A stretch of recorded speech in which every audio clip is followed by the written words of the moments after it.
Hello students, good morning to all of you बेटा।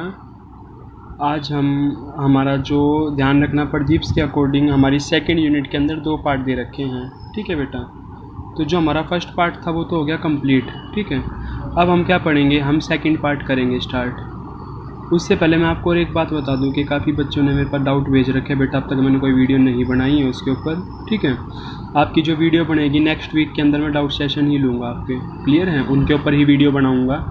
Okay, तो अभी क्या करना बेटा, जैसे 1-2 दिन की क्लास है ना, सेकंड पार्ट हमारा इतना बड़ा नहीं है। सेकंड यूनिट का ध्यान रखना, इसमें 3 ही टॉपिक है और 2 एप्लीकेशन, तो टोटल 5 टॉपिक ही हैं बस इसके अंदर, पर हैं मोस्ट इम्पोर्टेंट बेटा हर पॉइंट ऑफ व्यू से। क्लियर है? तो सबसे पहले हमारे पास कौन सा है, सेकंड यूनिट का बी पार्ट करने लग रहे हैं बेटा हम, करंट इलेक्ट्रिसिटी का। इसके अंदर हम पोटेंशियोमीटर के बारे में, मीटर ब्रिज के बारे में, इन सारी चीज़ों के बारे में पढ़ेंगे, इंस्ट्रूमेंट के बारे में। तो इसकी स्टार्टिंग कहाँ से है बेटा, किरचॉफ लॉ से है। किससे है? Kirchhoff law. Kirchhoff law clear है बात? ठीक है, किरचॉफ कौन से साइंटिस्ट थे, इन्होंने अपने 2 लॉ दिए थे। अब जब हमारे पास सीरीज पैरेलल के न्यूमेरिकल हमने किए थे रेजिस्टेंस के 10th क्लास में, 12th से तो आपके बेटा हटा दिए सिलेबस से। ठीक है, सीरीज पैरेलल कॉम्बिनेशन हटा दिया 12th से। तो अब जो सर्किट सिंपल होते हैं वो तो हम किससे सोल्व करेंगे बेटा, सिंपल सीरीज पैरेलल से। पर जो सर्किट बन जाते हैं कॉम्प्लिकेटेड, जिसके अंदर हम अपना सीरीज पैरेलल नॉर्मल नहीं लगा सकते, उसके अंदर हम किसका यूज़ करेंगे, किरचॉफ लॉ का। आगे बात समझ? ठीक है, तो सबसे पहले मैं आपको किसके बारे में बताऊंगा, किरचॉफ फर्स्ट लॉ के बारे में। किसके बारे में? Kirchhoff first law. इसका दूसरा नाम क्या बेटा, किरचॉफ फर्स्ट लॉ का किरचॉफ फर्स्ट लॉ है। इसका दूसरा नाम क्या, किरचॉफ करंट लॉ है। क्या बोलते हैं इसको हम? किरचॉफ करंट लॉ भी बोलते हैं। किरचॉफ फर्स्ट लॉ बोलो चाहे किरचॉफ करंट लॉ बोलो। इसको हम क्या बोलते हैं, conservation of Charles law. Conservation of Charles law भी बोलते हैं। ठीक है, इसको हम क्या बोलते हैं, Kirchhoff junction law. Junction law भी बोलते हैं। अब देखो, एक ही लॉ के मैंने कितने सारे नाम बता दिए। किरचॉफ फर्स्ट लॉ बोले, चाहे किरचॉफ करंट लॉ बोले, चाहे कंजर्वेशन ऑफ चार्ज लॉ बोले, चाहे बोले Kirchhoff junction law, Kirchhoff conservation of Charles law, Kirchhoff junction law, Kirchhoff junction rule. बेटा तो ध्यान रखना, आपके पास कुछ भी आ जाए एक ही मतलब है। इतने सारे नाम बोले मैंने, सबका मतलब एक ही है। अब कैसे कंजर्वेशन है, कैसे क्या है, वो चीज़ हम पढ़ेंगे। ठीक है, आपको क्या ध्यान रखना है, KCL हमारे पास क्या पढ़ा है, किरचॉफ करंट लॉ बोल लो चाहे फर्स्ट लॉ बोलो। ठीक है, किरचॉफ करंट लॉ क्या बोलता है बेटा, जो फर्स्ट लॉ है हमारा कंजर्वेशन ऑफ चार्ज लॉ है, जंक्शन लॉ है, इसको हम क्या बोलते हैं, जंक्शन लॉ क्या बोलता है, at the junction point, at the junction point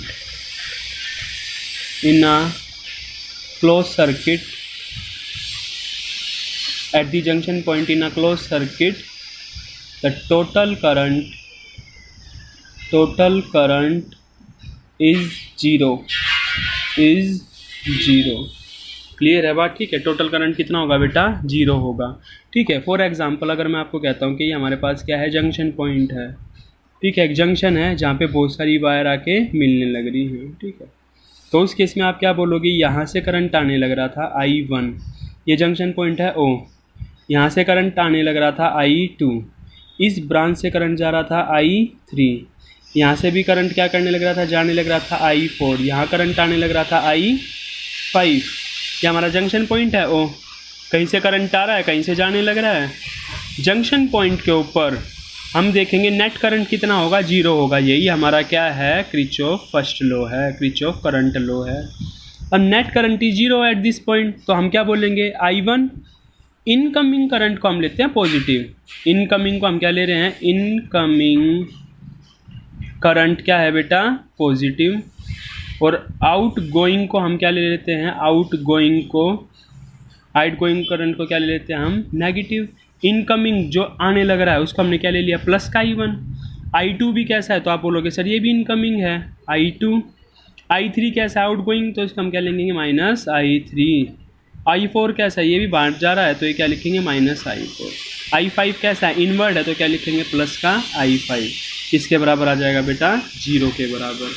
किसके बराबर आ गया, 0 के बराबर। तो यही तो बोला है, जंक्शन पॉइंट के ऊपर टोटल करंट किसके बराबर होगा, 0 के बराबर। यहाँ से बेटा एक डेफिनेशन और भी बनती है, और वो डेफिनेशन क्या बनती है, I1 plus I2 plus I5, ये सारे पॉजिटिव नेगेटिव वाले उस साइड ले जाओ तो क्या बन जाएंगे, ये भी पॉजिटिव बन जाएंगे, I3 और I4। ये कौन सा करंट था बेटा, इनकमिंग, और ये कौन सा है, outgoing current. Means sum of incoming current is equal to sum of outgoing current. तो फर्स्ट लॉ की एक डेफिनेशन और क्या बन गई, sum of incoming current is equal to sum of outgoing current. Clear है, बात समझ आती है, sum of incoming current is equal to sum of outgoing current. तो हमारे पास ये क्या आ गई, Kirchhoff current law, Kirchhoff first law, conservation of charge बोलो, ठीक है, केसीएल बोलो, किरचॉफ का जंक्शन लॉ बोलो। जंक्शन क्यों, जंक्शन के ऊपर है, करंट क्यों, incoming is equal to outgoing, और टोटल अगर बोलेंगे तो हम क्या बोलेंगे, 0 होगा, ठीक है ना। जंक्शन पॉइंट के ऊपर नेट करंट कितना होगा, 0 होगा। तो हमारी डेफिनेशन बन गई कि इनकमिंग देख लो, I1 I2 I5, I1 I2 और I5 तो इनकमिंग है, आउटगोइंग कौन कौन से है। मेरा कहने का मतलब जितना करंट आएगा बेटा उतना ही चला जाएगा। किसी पॉइंट के ऊपर क्या हम चार्ज को रोक सकते हैं, नहीं रोक सकते, तो इसके ऊपर करंट कितना मिलेगा, 0 मिलेगा। क्लियर है बात, समझ आती है बात, ठीक है, कि जंक्शन पॉइंट के ऊपर करंट कितना मिलेगा, 0 मिलेगा। तो यहाँ से एक डेफिनेशन और क्या बनेगी, incoming current is equal to sum of outgoing, sum of incoming is equal to sum of outgoing. Suppose करो मैं आपको एक क्वेश्चन देता हूँ क्या, कि यहाँ करंट कितना आने लग रहा है, 10 एम्पियर, ठीक है, यहाँ करंट कितना आने लग रहा है बेटा, 2 एम्पियर। क्लियर है बात, ठीक है। अब मेरे को एक बात बताओ, करंट की डायरेक्शन बताओ, यहाँ कौन सी होगी, इनवर्ड या आउटवर्ड, और कितना होगा। तो आप बोलोगे सर इनकमिंग हम क्या देखने लग रहे हैं, कितना है, 12, कितना है इनकमिंग 12, तो आउटगोइंग भी कितना होगा, 12 ही होगा। ये बात समझ आती है, 12 एम्पियर। एक छोटा सा क्वेश्चन बना देगा बेटा ऐसे, समझा रही है बात। जैसे मैंने ये 2 बनाए थे, हो सकता है वो डायरेक्शन कुछ और चेंज कर दे, उसने ये बोल दिया कि यहाँ करंट कितना है, 10 एम्पियर है। क्लियर है बात, यहाँ करंट कितना है, 7 एम्पियर। तो इस ब्रांच के अंदर बताओ कितना करंट होगा, तो आप बोलोगे ये इनकमिंग और ये आउटगोइंग। 10 है ये और 3 है आउटगोइंग, 7 है आउटगोइंग। तो हम क्या देखेंगे, आउटगोइंग और कितना बच जाएगा, 3 एम्पियर। 3 और 7 10, और ये 10 इनकमिंग, 10 ही आउटगोइंग, तो नेट करंट कितना बच गया, यहाँ पे 0 बच गया। तो ये हमारा बेटा किसके बारे में बता रहा मेरे, किरचॉफ फर्स्ट लॉ है, ठीक है। सिंपल सा था किरचॉफ फर्स्ट लॉ के जंक्शन पॉइंट के ऊपर टोटल करंट कितना होगा, 0। यहीं से एक डेफिनेशन और बना दोगे, sum of incoming current is equal to sum of outgoing current. Clear है, ठीक है। अब हम क्या पढ़ेंगे बेटा, किरचॉफ सेकंड लॉ, किरचॉफ का second law, Kirchhoff second law बोलो। अब यहाँ अगर मैं इसके नाम बोलूँ, किरचॉफ करंट लॉ, करंट के बारे में बताया, कंजर्वेशन ऑफ चार्ज, क्योंकि charge can neither be created nor be destroy. एक पॉइंट के ऊपर देख लो नेट चार्ज कितना है, हमने क्या देखा है, जितना इनकमिंग था उतना आउटगोइंग, क्या रुका है यहाँ पे, नहीं, जितना शुरू में था बाद में भी उतना ही है। किरचॉफ जंक्शन मतलब जंक्शन की बात की गई थी, इसलिए जंक्शन रूल भी है इसका नाम, ठीक है ना। तो ये चीज़ आपको नाम समझ आने चाहिए इसके। अगला आ गया किरचॉफ सेकंड लॉ, इसके नाम क्या क्या है बेटा, किरचॉफ वोल्टेज लॉ, किसके बारे में बताएगा, ये वोल्टेज के बारे में बताएगा। कंजर्वेशन ऑफ एनर्जी लॉ, किसके बारे में बताएगा, कंजर्वेशन ऑफ एनर्जी के बारे में बताता है ये। वो बता रहा था चार्ज के बारे में, ये बता रहा है एनर्जी के बारे में। इसका नाम क्या है, लूप लॉ, क्या है, किरचॉफ लूप लॉ, या फिर क्या बोलेंगे, मैश या लूप। क्लियर है बात, मैश या लूप लो बोलेंगे। Conservation of energy, Kirchhoff voltage law, Kirchhoff second law, कुछ भी बोल दे एक ही मतलब है। क्लियर है। किरचॉफ सेकंड लो करवाने से पहले बेटा मैं आपको 2-4 टर्म्स बताऊंगा, ठीक है। सबसे पहले टर्म आती है एलिमेंट, क्या होती है, एलिमेंट। क्लियर है, एलिमेंट किसको बोलते हैं, तो आप क्या बताओगे, एलिमेंट हम उसको बोलते हैं जो अपने अंदर से क्या करवाएगा, पोटेंशियल ड्रॉप करवाएगा। फॉर एग्जांपल मैं आपको कह दूं कि हम कहाँ से कहाँ गए हैं, A B C D point मैं इसका नाम दे रहा हूँ। अगर मैं कह दूँ ए से बी पोटेंशियल ड्रॉप हुआ, तो आप बोलोगे बिल्कुल हुआ, क्योंकि यहाँ रेजिस्टेंस है, तो हम क्या बोलेंगे, यहाँ पोटेंशियल का ड्रॉप हुआ। पोटेंशियल ड्रॉप हुआ तो ए बी को क्या बोला जाएगा, एलिमेंट। अगर मैं कहूँ ए डी एलिमेंट है यहाँ पोटेंशियल डिफरेंस, तो हम बोलेंगे बिल्कुल नहीं है, कोई है ही नहीं पोटेंशियल को खाने वाला, ड्रॉप करने वाला, ठीक है। तो हम क्या बोलेंगे, हम ए डी को एलिमेंट नहीं बोल सकते, तो ए बी को हम क्या बोलेंगे, एलिमेंट बोलेंगे। ये बात समझ आती है बेटा, जो अपने अंदर से पोटेंशियल ड्रॉप करवाएगा उसको हम क्या बोलते हैं, एलिमेंट बोलते हैं। पोटेंशियल ड्रॉप होना चाहिए। सेकंड हम क्या बोलते हैं, ब्रांच। क्या बोलेंगे बेटा, ब्रांच। ब्रांच किसको बोलते हैं? जिसमें से करंट कैसा रहेगा? कांस्टेंट। क्या रहेगा? ब्रांच में से करंट आई की वैल्यू कैसी रहेगी? कांस्टेंट। आगे बात समझ। ये क्या है? एक पर्टिकुलर ब्रांच, क्योंकि ब्रांच कैसा है यहाँ? कांस्टेंट है, 2 एम्पियर ही है। ये क्या अपने आप में एक ब्रांच है, ये भी क्या अपने आप में ब्रांच है। ब्रांच को ये क्या याद रखोगे? ब्रांच जहाँ करंट कैसा मिलेगा हमें? कांस्टेंट। एक किरचॉफ के सेकंड लॉ को समझाऊंगा ना जब आपको बता दूंगा बेटा। उसके बाद थर्ड हमारे पास क्या आ गई? ब्रांच आ गई जिसमें करंट कांस्टेंट रहेगा, ठीक है। उसके बाद आ गया लूप। लूप का मतलब क्या होता है? Closed path. क्लियर है बात? ठीक है। Close circuit. ए से चले थे कहाँ के? दोबारा ए पर ही आगे। बी से चले थे कहाँ के? दोबारा बी पर ही आगे। तो क्या बोलेंगे? क्या है? क्लोज लूप है। आगे बात समझ। सी से चले थे दोबारा किस पे आगे? सी पर ही आगे। अगर मैं आपको कहता हूँ ए बी सी डी ए, तो ये क्या बन जाएगा? क्लोज्ड लूप बन जाएगा। क्लियर है? क्लोज लूप का क्या मतलब है? जहाँ से चले थे वहीं आ जाए, तो हम क्या बोलेंगे? इसको लूप बोल देंगे। क्लियर है बात? तो हमने क्या पढ़ा? एलिमेंट पोटेंशियल ड्रॉप कराएगा, ब्रांच में से करंट सेम रहेगा, लूप जो कैसा होगा? क्लोज पाथ होगा, क्लोज सर्किट बन जाएगा। ध्यान रखना बेटा ये, क्योंकि किरचॉफ सेकंड लॉ के अंदर मैं यूज़ करने वाला हूँ इन चीज़ों को, ठीक है। लूप क्या होगा? क्लोज सर्किट होगा, ठीक है।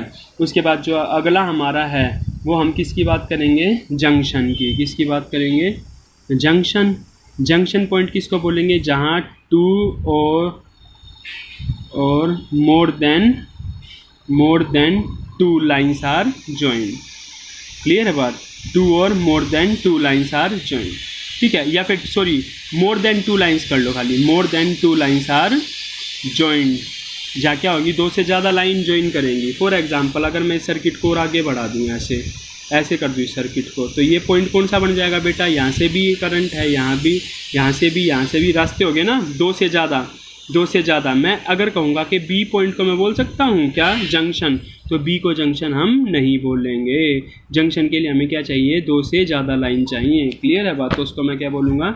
जंक्शन बोलूँगा। फॉर एग्जांपल अगर सपोज करो मैं आपको ये कह देता हूँ कि ये हमारे पास क्या आ गया? कोई सर्किट बना रखा हमने, ठीक है। और यहाँ पे क्या है? यहाँ पे रजिस्टेंस होल्ड लग रहा है, यहाँ पे रजिस्टेंस होल्ड लग रहा है। ये पॉइंट कौन सा है? A B C D. मैं कहूँ ए पॉइंट कौन सा, तो आप बोलोगे जंक्शन पॉइंट है। मैं कहूँ बी पॉइंट है जंक्शन, तो आप बोलोगे नहीं है, क्योंकि बी के ऊपर तो सिर्फ 2 ही डायरेक्शन दिख रही है, और ए के ऊपर आपको एक ये डायरेक्शन, एक ये मोर देन 2, उसको हम क्या बोलेंगे? जंक्शन। अब आपको एक चीज़ और ध्यान रखना है बेटा, क्या? आपको ब्रांच और जंक्शन का एक रिलेशन याद रखना है। क्या चीज़ याद रखोगे? अगर जंक्शन कितने हैं? n है, तो ब्रांच कितनी मिलेगी? n+1। फिलहाल याद रखो, नेक्स्ट वीडियो के अंदर मैं बता दूंगा। जंक्शन अगर कितने हैं? 2 हैं, तो ब्रांच कितनी मिलेंगी? वहाँ 3 मिलेंगी। ब्रांच किसको बोला? जिसमें से करंट कैसा होता है? कांस्टेंट होता है। ब्रांच हमेशा जंक्शन से कैसी मिलती है? एक ज़्यादा मिलेगी ब्रांच, ठीक है। जंक्शन अगर n है तो ब्रांच कितनी मिलेगी? n+1। जंक्शन किसको बोलते हैं बेटा? जहाँ पे 2 से ज़्यादा लाइन्स आपस में आके कनेक्ट हो, उसको जंक्शन बोलते हैं। लूप किसको बोलते हैं? Close path. ब्रांच किसको बोलते हैं? जिसमें करंट सेम रहेगा, एलिमेंट जो अपने अंदर से पोटेंशियल ड्रॉप करवाएगा। अब ये सारी टर्म्स जब मैं सेकंड लॉ करवाऊंगा, जब यूज़ करूंगा, तो फिलहाल आपको ने क्या किया है? आज हमने किया किरचॉफ का फर्स्ट लॉ और किरचॉफ के सेकंड लॉ के लिए जनरल इंट्रोडक्शन दी है। क्लियर है बात? ठीक है।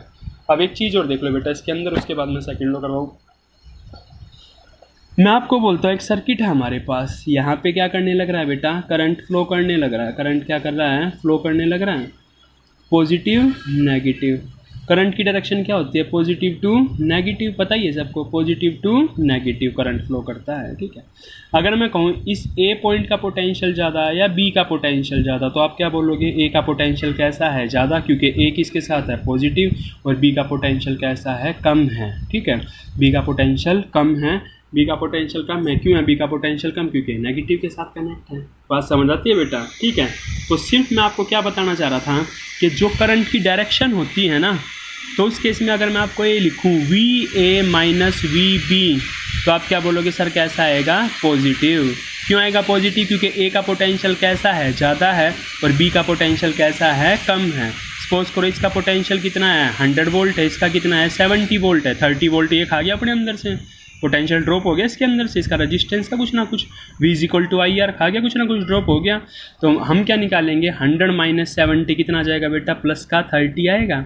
और अगर मैं कह दूँ यहीं पे VB माइनस VA निकालो, तो आप क्या बोलोगे? 70 माइनस 100 मतलब माइनस 30, मतलब नेगेटिव आएगा। ये बात समझ आ रही है? पोटेंशियल करंट की डायरेक्शन में जाओगे ना तो आप क्या बोलोगे, अगर दिस माइनस दिस है तो पोटेंशियल कैसा आएगा, पॉजिटिव। लेकिन अगर करंट की डायरेक्शन में अपोजिट जाएंगे तो पोटेंशियल ड्रॉप कैसा आएगा, नेगेटिव। सिर्फ बात ध्यान रखनी है। आपके जो डाउट है बेटा मैंने बता दिया, नेक्स्ट वीक से मैं कंसीडर करना स्टार्ट कर दूंगा। और दूसरा ये कि ये जो चीज़ें बताई है मैंने आज आपको, इनको अच्छे से पढ़ लेना। ओके बेटा, बाय।